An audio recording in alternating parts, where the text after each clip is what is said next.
আমার আল্লাহ বলেন, হে পৃথিবীর মানুষ, হে আমার বান্দারা, তোমরা দুনিয়ার মধ্যে গিয়েছো, আমি তোমাদেরকে দুনিয়ার মধ্যে পাঠাইলাম। পাঠাইবার পরে আমি জানি তোমরা অনেক অন্যায় পথে যাবে, অনেক কাজ করবে, যে কাজগুলোর মধ্যে তোমাদের গুনাহ হয়ে যাবে। হে বান্দা, তোমরা গুনাহ করবে তাও আমি ভালো মতো জানি, তোমরা পাপ করবে তাও আমি ভালো মতো জানি।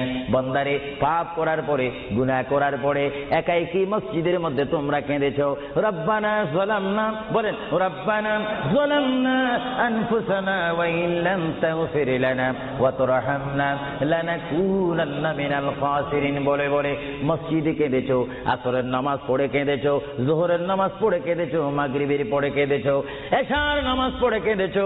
এ বান্দা, নামাজের মুসল্লা যখন বসে যাও, আমি আল্লাহকে তোমরা বারবার বল, আল্লাহ আমার গুনাহ মাফ করে দাও।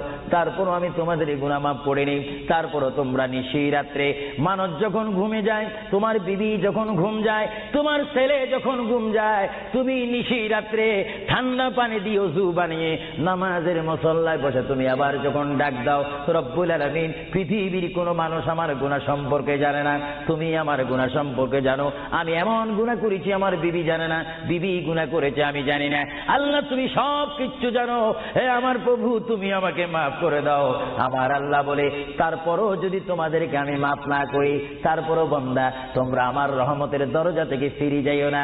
আমি তোমাদেরকে হুকুম দিচ্ছি, ওয়ালাউ আন্নাহুম ইয যালামু আনফুসাহুম জাউকা, বান্দারে, যদি গুনাহ করে ফেলো, আমার রহমত থেকে মুখ ফিরিয়ে তুমি চলে যাইও না। হ্যাঁ বান্দা, আকাশ পরিমাণ যদি গুনাহ করো, পাতাল পরিমাণ যদি গুনাহ করো, সাগরের পানি পরিমাণ যদি গুনাহ করো, পাহাড় তুলনায় যদি তুমি গুনাহ করো, আমার দরবার থেকে তুমি নিরাশ হইও না। এ বান্দা, আমি তোমাকে একটি রাস্তা